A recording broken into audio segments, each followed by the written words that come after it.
Okay, after you've gotten your pieces cut, the next step is to put them together.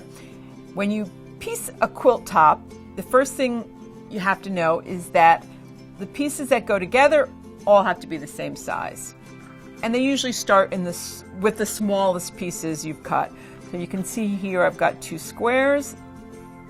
They fit together. You would seam them, sew them down right here, and that would give you this part of the block. You're going to sew these 2 together, and that would give you the top half. When both of these are sewn, you're going to sew this completed piece to this completed piece, and you're going to end up with a block that looks like that. Now, to make the top, you would put 1 block right next to the adjoining block, sew those together, and you've got the beginning of your row. So blocks are your basic components, and blocks get combined into rows.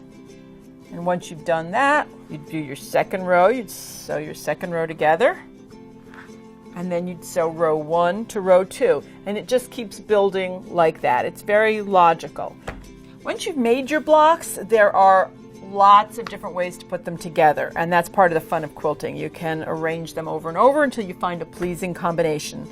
They don't have to go across. Another way they can be sewn together is on the diagonal.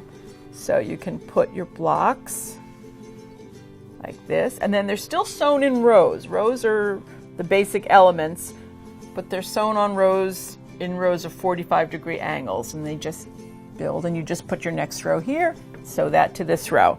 These are just a few of the ways you can put a quilt top together. You can have lots of fun experimenting, and you'll come up with lots more.